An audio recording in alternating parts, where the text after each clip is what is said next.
Friends, how are you all? कैसे हैं आप लोग? I know you all are fit and fine, sitting at your home and watching this video. और आज मैं आप लोगों के लिए लेकर के आई हूँ जो राइटिंग सेक्शन में हमने फॉर्मल लेटर सीखे थे उसका सेकेंड पार्ट। फर्स्ट पार्ट हमने कवर किया जिसमें हमने सीखा how to write an application to the principal of your school in the proper way, in proper sequence, and we learned the format of that letter. लेकिन आज हम सीखने जा रहे हैं how to write the official letter, okay? और जो हम authorities को, different authorities को, जिसको हम official letter कहते हैं, उसको लिखने का क्या सीक्वेंस होता है, उस लेटर का क्या कोई डिफरेंस होता है लेटर टू प्रिंसिपल और इस लेटर में। आते तो दोनों के दोनों फॉर्मल कैटेगरी में ही हैं।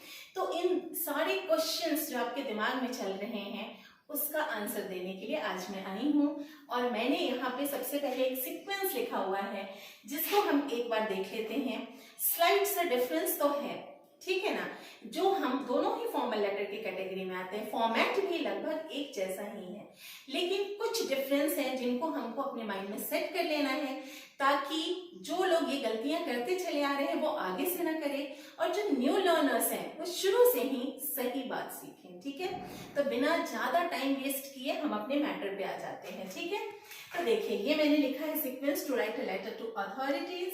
और यहाँ पे सबसे पहले आपको क्या लिखना है, आपने देखा होगा कि जब आप लेटर टू प्रिंसिपल लिखते हो तो सबसे ऊपर आप क्या करते हैं, आप जो रिसीवर्स एड्रेस है या उसका डेजिग्नेशन है वो लिखते हैं। मीन्स आप लेटर लिख रहे हैं अगर प्रिंसिपल को तो प्रिंसिपल सबसे पहले लिखते हैं, फिर वो जिस स्कूल में या जिस ऑफिस को वो होल्ड करते हैं उसका नाम लिखते हैं, मीन्स एड्रेस लिखते हैं।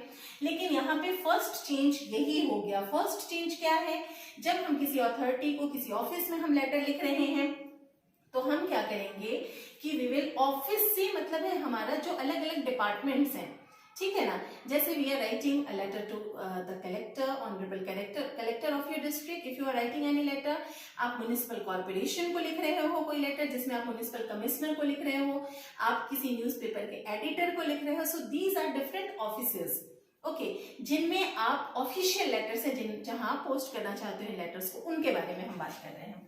तो सबसे ऊपर आएगा आपका sender's name, designation and address. Sender कौन है, जो इस लेटर को लिख रहा है उसी वही सेंड करेगा ना इस लेटर को। तो जो सेंडर नेम है वो सबसे ऊपर आएगा। उसके बाद अगर उनका कोई पोस्ट है, अगर आप लिख रहे हो इस लेटर को, आप कोई पोस्ट होल्ड करते हो तो you will right your post also and your address. लेकिन if there isn't any post, if you are a common citizen of this country, तो आपको कोई पोस्ट लिखने की जरूरत नहीं है, ठीक है ना। उसके बाद आता है आपका डेट, और फिर से मैं डेट के बारे में आपको फिर से बता रही हूँ। I think this I am telling you for thrice, for third time और फोर्थ टाइम, ओके। तो लेकिन मैं आपको तब तक बताऊंगी जब तक कि आप ये मिस्टेक करना छोड़ न दें, और उन लोगों के लिए स्पेशली जो इस वीडियो को फर्स्ट टाइम देख रहे हैं। सो अगर आप डेट ऐसे लिख रहे हैं, सपोज टुडे इज 3 नवंबर, तो आप अगर 3/11/2020 लिख करके लिख रहे हैं तो आप गलत लिख रहे हैं, you are writing it wrong. आपको ऐसे लिखना है, you have to write down NOVEMBER November, okay, November 3, 2020। आपको ऐसे डेट लिखना है, या फिर आप ऐसे भी लिख सकते हैं 3 नवंबर 2020, तभी भी ये सही है। इन दोनों केसेस में डेट सही है, और डेट लिख के डेट नहीं लिखना है, आपको डायरेक्ट डेट लिखना है, ठीक है। ये हो गया। उसके बाद आएगा रिसीवर्स डेजिग्नेशन एंड एड्रेस। यहां से शुरू होता है वो सीक्वेंस जो आप लेटर, जो आपने प्रिंसिपल को एक लेटर लिखा था उसके बारे में। तो जो भी, जिनको भी आप एप्लीकेशन लिख रहे हैं, लेटर लिख रहे हैं, अब उनका डेजिग्नेशन आएगा और उनका क्या आएगा, एड्रेस आएगा, ठीक है ना। उसके बाद सैल्यूटेशन। सैल्यूटेशन यहाँ पे क्या होगा, यहाँ पे सैल्यूटेशन होगा डियर सर और डियर मैडम, ठीक है ना। आप यहाँ पे रिस्पेक्टेड सर या रिस्पेक्टेड मैम नहीं लिखेंगे, ठीक है ना। ओके, उसके बाद में हाँ, अगर वो लेटर, और ये स्पेशली उन लोगों के लिए जैसे लेटर टू एडिटर आप लिख रहे हैं, आप म्युनिसिपल कमिश्नर को लिख रहे हैं, ठीक है ना, तो उनके लिए अगर हाँ, आप अगर सपोज कीजिए डिस्ट्रिक्ट जज को लिख रहे हैं तो आप वहां पे आप चाहें तो रिस्पेक्टेड या ऑनरेबल वर्ड यूज कर सकते हैं, ठीक है ना। But since you are writing to any editor, if you are writing to the chief of electricity department और anyone else, then you will write dear sir और मैम, एंड स्पेशली एडिटर के लिए हम यूज करते हैं, ठीक है। उसके बाद फिर यहाँ पे आप लिखेंगे सब्जेक्ट। सब्जेक्ट का मतलब क्या होता है, जो मैटर है या कंटेंट है, जो बॉडी है उस लेटर की, उसको आप लिखेंगे। उसके बाद सॉरी आई एम सॉरी, ये मैटर जो है वो कंटेंट है। सब्जेक्ट मीन्स जो आप लिखते हैं ना एक लाइन में, जो भी कंटेंट है उसका जो ब्रीफ है, उसका जो समराइज्ड फॉर्म है, उसको आप एक लाइन में लिख देते हैं। सपोज कीजिए आप लिखना चाहते हैं कि regarding the problem of stray dogs, आप सपोज कीजिए लेटर टू एडिटर लिख रहे हैं और आप जो आपका लेटर है उसमें आप बता रहे हैं कि कैसे आपके एरिया में स्ट्रे डॉग्स है और आपको प्रॉब्लम हो रही है, तो जो आपका सब्जेक्ट होगा वो आप लिखेंगे regarding the problem of stray dogs, regarding the problem of looters and burglars in our area. अगर आप म्युनिसिपल चीफ को लिख रहे हैं तो आप लिख सकते हैं regarding the problem of the standard water in our area और द नॉट प्रॉपर ड्रेनेज और व्हाटएवर, मींस एक लाइन में आपको अपना सब्जेक्ट लिख करके खत्म कर देना है। उसके बाद आता है आपका मैटर, जो कि बॉडी या कंटेंट कहलाता है, जिसको मैंने बताया है कि आपको 3 पैराग्राफ्स में कंप्लीट करना है, ठीक है ना।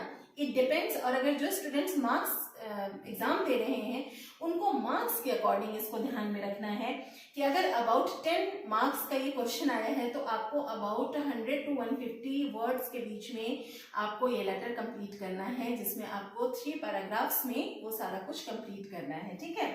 ओके, उसके बाद आता है आपका वैलिडिक्शन। वैलिडिक्शन में आप लिखते हैं थैंकिंग यू, ठीक है। उसके बाद आता है आपका सब्सक्रिप्शन। सब्सक्रिप्शन में आपको योर्स ओबीडियंटली तो बिल्कुल नहीं लिखना है। ये जो योर्स ओबीडियंटली सब्सक्रिप्शन है ये आप सिर्फ प्रिंसिपल के लिए यूज करेंगे। आप अपने फ्रेंड्स के लिए यूज कर सकते हैं योर्स सिंसियरली, ठीक है। आप अपने रिलेटिव्स के लिए यूज कर सकते हैं योर्स अफेक्शनेटली। लेकिन कोई अननोन पर्सन है जिसको आप नहीं जानते हैं और उसको आप लेटर लिख रहे हैं तो उसके लिए आप योर्स ट्रूली ही लिखेंगे, योर्स ट्रूली, ठीक है। तो आप योर्स ट्रूली ही लिखिए। उसके बाद मैंने एक पॉइंट यहाँ पे नहीं लिखा है, लेकिन name in the capital letter, आपको उसके बाद कैपिटल लेटर में अपना नाम लिखना है, लेकिन उसके ऊपर आप चाहें तो आप अपना साइन भी कर सकते हैं, ठीक है ना। साइन मैंने शॉर्ट फॉर्म में लिखा, या सिग्नेचर, आपका कोई साइन या सिग्नेचर है तो आप कर सकते हैं। उसके नीचे आप अपना नाम लिखेंगे जो कि कैपिटल लेटर में लिखेंगे, फिर आपका डेजिग्नेशन, ठीक है ना, DESIGNATION डेजिग्नेशन लिखेंगे, जो आपका पोस्ट है, अगर कोई भी पोस्ट है तो उस पोस्ट को आप मेंशन करेंगे, ठीक है। तो ये हो गया आपका sequence of writing the letter to any authority, ठीक है ना, मीन्स ऑफिशियल लेटर। और रही बात अब इसके फॉर्मेट की, तो फॉर्मेट हम पहले ही सीख चुके हैं पार्ट 1 में, बार बार उस फॉर्मेट को डिस्कस करने की जरूरत नहीं है। इसके बाद मैं सीधे एग्जाम्पल लेती हूँ जिसमें आप दोनों ही चीजें देख सकते हो कि किस तरीके से मैं लिख रही हूँ, तो आपको एक फॉर्मेट का अंदाजा हो जाएगा और प्रॉपर सीक्वेंस में इन्हीं सीक्वेंस को फॉलो करते हुए हम उस एग्जाम्पल को देखते हैं। एक एग्जाम्पल मैंने आपके लिए लिखा है, write a letter to the editor of a newspaper regarding frequent power failure in your locality. आपके एरिया में बार बार क्या हो रहा है, पावर फेलियर हो रहा है, मीन्स बिजली की कटौती हो रही है, जिसकी वजह से ऑफ कोर्स जितने भी कॉलोनी मेंबर्स होंगे या आपके लोकेलिटी में रहने वाले लोग होंगे उनको किसी न किसी तरह की प्रॉब्लम का सामना करना पड़ रहा होगा। बस इसी इशू को आप चाहते हैं कि कोई न्यूज़पेपर का एडिटर है, आप उनको लेटर लिखे और वो आपकी प्रॉब्लम को हाईलाइट करे। इसी के लिए हम ये फॉर्मल लेटर लिखने जा रहे हैं। तो जैसा कि मैंने आपको बताया था, सबसे ऊपर आपको अपना सेल्फ एड्रेस लिखना है। तो हम वैसे तो इसमें कोई नाम नहीं दिया हुआ है कि आप ये हैं आप वो हैं, अगर एग्जाम में ऐसा कुछ आता है तो आपको यहाँ पे कहीं भी जहां भी नाम लिखना चाहिए हमें, वहां आप XYZ लिखिए, ठीक है ना। तो मैं यहाँ भी XYZ लिख देती हूँ, या फिर कंफ्यूजन ना हो इसके लिए मैं एक नाम ले लेती हूँ। मैंने एक नाम ले लिया यूं ही सिलेक्ट करके, अमृतांश, ठीक है। और मान लिया कि जो अमृतांश है ये कहाँ है, Bajrang colony, NKJ Katni, MP में रहता है।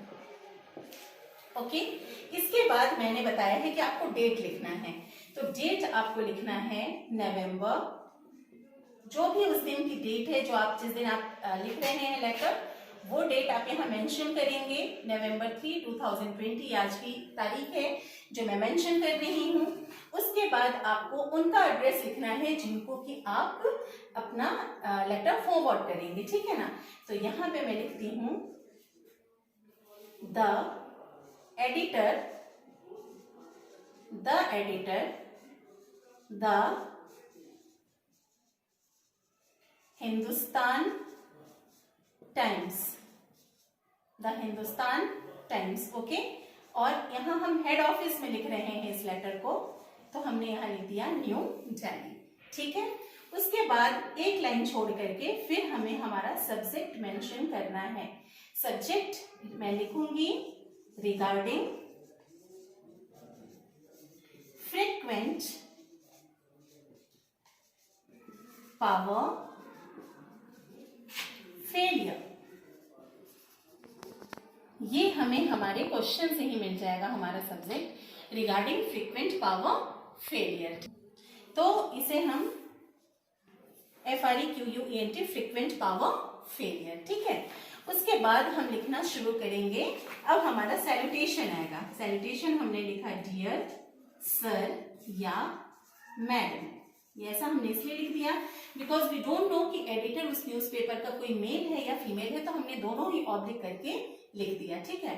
उसके बाद हम आएंगे इसके मेन बॉडी या कंटेंट की तरफ। एक बात का ध्यान रखें, मैंने तो इसे बीच से पार्ट करके और हाफ पार्ट यहाँ लिख रही हूँ, हाफ पार्ट यहाँ लिख रही हूँ because due to lack of space, लेकिन आपको ऐसा नहीं करना है। आप जो लेटर लिखेंगे आपको एक ही पेज पे लिखना है। सपोज अगर आपका पेपर नीचे से खत्म हो जा रहा है तो उस पेपर के बैक साइड में आपको कुछ नहीं लिखना है, आपको दूसरा पेपर अटैच करके स्टेपल करके फिर उसके आगे आपको कंटिन्यू करना है। ये तो सिर्फ मैं आपको लिख के बता रही हूँ, तो देयरफॉर मैं इसको आगे कंटिन्यू यहाँ कर रही हूँ। आप समझिए कि वो मैं सिंगल पेज पे ही वो सारा कुछ लिखने जा रही हूँ, ठीक है ना। अब मैं यहाँ से शुरू करूंगी वो उस मैटर को, वो कंटेंट को जो मुझे लिखना है, ठीक है ना। मैं यहाँ पे लिखूंगी कि through your steamed newspaper I would like to highlight the problem of frequent power failure in our LOCALITY in our locality। ये एक तरीके से आपने इंट्रोडक्शन लिख दिया, ठीक है। अब आप आएंगे बीच के पैराग्राफ में एक लाइन छोड़ करके, ठीक है ना। अब आप लिखेंगे due to load shedding. Load shedding का भी मतलब वही होता है, ठीक है, power failure. Due to load shedding this place has become a spot for the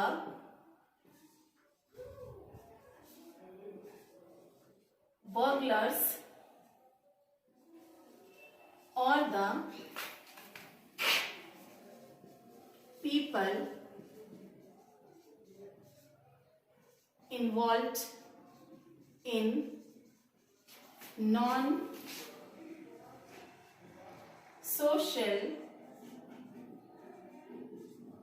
activities. Okay. The students are also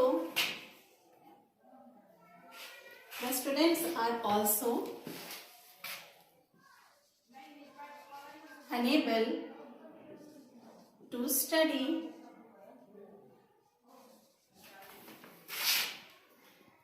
in dark, but their examination is on hand. Many small business are also not doing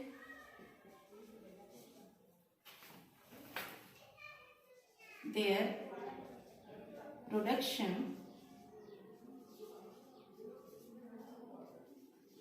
due to power failure problem,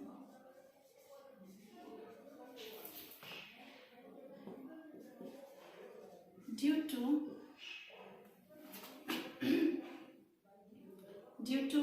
this, all the locality members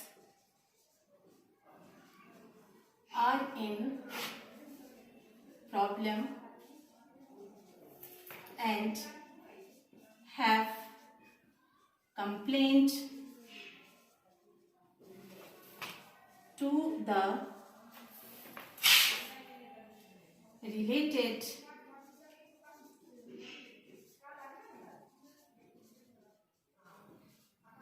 authorities, but no action has been taken. Therefore, यहाँ पे एक line छोड़ करके लिखना है. Therefore, I request you to kindly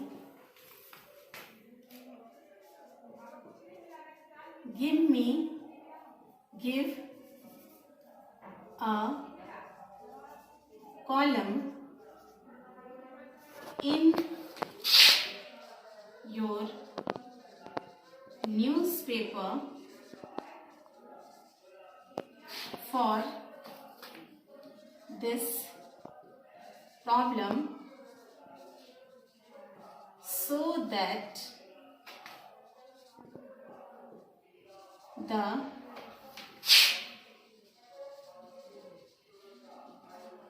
authorities should take the needful action.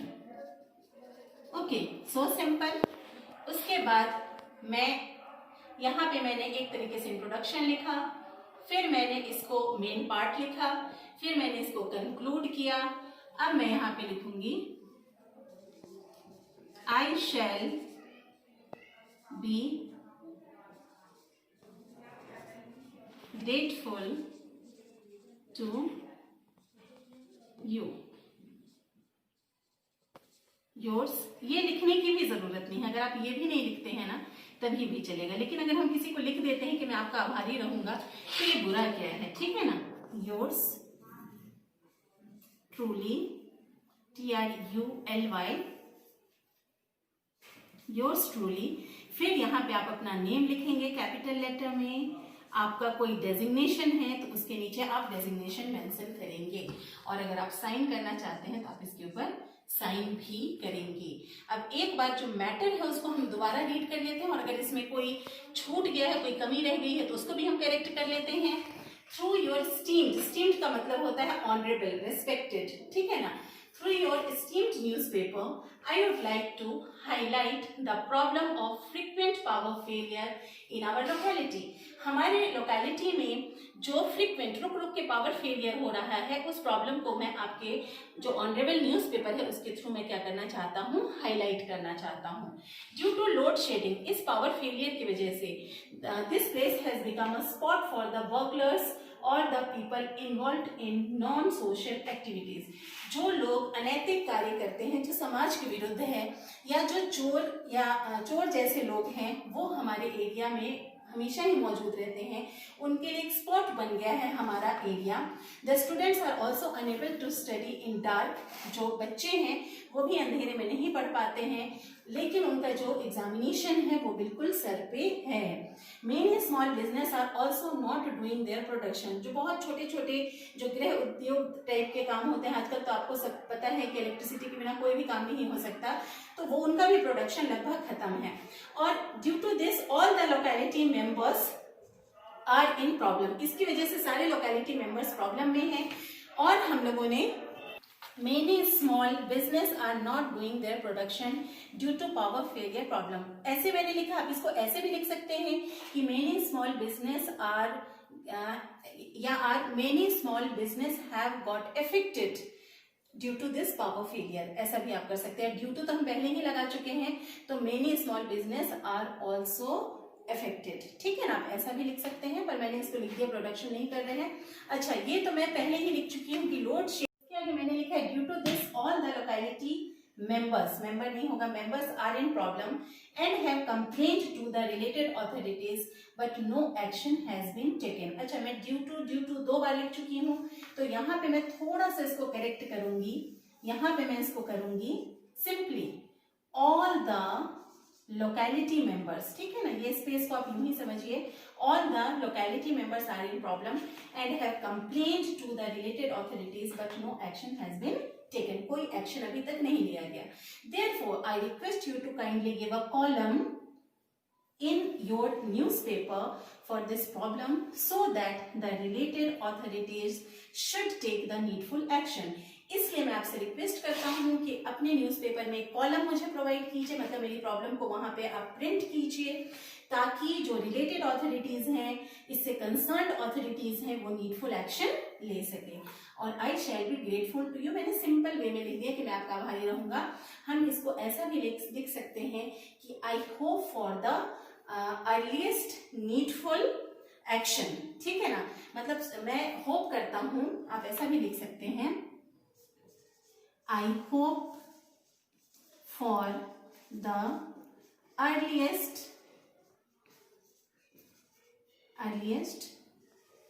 Needful action. मतलब आप जिस तरीके से बना करके प्रिंट करेंगे, उससे मैं आशा करता हूं कि बहुत जल्दी जो मेरी प्रॉब्लम है उसका सॉल्यूशन होगा. या आप ऐसा भी लिख सकते हैं सिंपल वे में. उसके बाद मैंने फिर एक चीज यहां भूल गई हूं लिखना, दिस इज थैंकिंग. मैंने बहुत छोटा सा लिखा है, thanking you. Please I am sorry for this, लेकिन आप इसको रीड कर सकते हैं. थैंकिंग यू, उसके बाद yours truly, signature and the name. This all things are due to the space problem. ठीक है, लेकिन मुझे मेरे ख्याल से आप समझ चुके होंगे मैंने क्या लिखा है. ये अगर आप ये लाइन लिख रहे हैं तो आपको ये I shall be grateful to you लिखने की जरूरत नहीं है. मैं इसको इरेज ही कर देती हूँ. ओके, अदरवाइज आप कंफ्यूज्ड ना हो. चलिए, मैं इसको फिर से लिखती हूं कि hope for the earliest needful action. Okay, अब फिर मैं यहां लिखूंगी थैंकिंग यू, फिर यहां योर्स ट्रूली. योर्स में आप ध्यान रखिए, बहुत सारे लोग ये गलती करते हैं कि YOUR लिख के एपोस्ट्रोफी S लगा देते हैं. ठीक है, तो ये गलती आपको कभी नहीं करना है. आपको सिंपली सीधा योर्स लिखना है, योर्स ट्रूली. यहाँ पे XYZ, जरूरत पड़े तो यहाँ आप साइन भी कर सकते हैं अपने नेम के ऊपर. XYZ मैंने जहाँ लिखा है, अगर उस क्वेश्चन में दिया हुआ है कि आपका नाम, मैं XYZ नहीं लिखूंगी, मैं यहाँ लिखूंगी अमृतांश. क्योंकि मैंने यहाँ पहले ही लिख दिया है कि अमृतांश इस लेटर को लिख रहा है, ठीक है। लेकिन मैं चाहती तो यहाँ भी XYZ और यहाँ भी XYZ, क्योंकि क्वेश्चन में ऐसा कुछ भी नहीं लिखा हुआ है, तो इन बातों का आपको ध्यान रखना है। आई होप सो ये लेटर राइटिंग आपको बहुत सिंपल वे में बहुत अच्छी तरीके से समझ में आया है। इसको मैंने जानबूझ के थोड़ा सा एलोबरेट करके लिखा है, पर बहुत सिंपल वे में लिखा है। अगर आप इसे ध्यान से देखेंगे तो प्रॉब्लम कोई भी हो, ये प्रॉब्लम हमने पावर फेलियर का लिया, चाहे स्ट्रे डॉग की प्रॉब्लम हो या फिर स्टैग्नेंट वाटर की प्रॉब्लम हो या बहुत सारे मॉस्किटोज हो गए आपके एरिया में, प्रॉपर ड्रेनेज नहीं है, कुछ भी, तो आप उन ऑथोरिटीज को इसी फॉर्मेट का पालन करते हुए, चाहे एग्जाम के पर्पज से या प्रैक्टिकल वे में लेटर लिखने के लिए, आप बहुत अच्छी तरीके से इन एन इफेक्टिव वे आप उस लेटर को लिख सकते हैं, ठीक है ना। मैं आपसे फिर मिलूंगी नेक्स्ट वीडियो में राइटिंग सेक्शन के, जिसमें और भी पोर्शन बचे हुए हैं उसे हमें कवर करना है। अभी इनफॉर्मल लेटर राइटिंग भी है जो हम नेक्स्ट वीडियो में कवर करेंगे। और टिल देन आपको क्या करना है, आपको पढ़ना है, सीखना है और सिखाना भी है। सो आई होप सो कि आप अच्छी तरीके से सारी चीजों को अच्छी तरीके से ग्रास्प करेंगे, and with this hope that you all will learn more and more by the help of these videos, ठीक है। तो चलिए, take care of yourself, keep on learning, keep on studying. मैं आपसे मिलती हूँ नेक्स्ट वीडियो में। Take care, bye bye.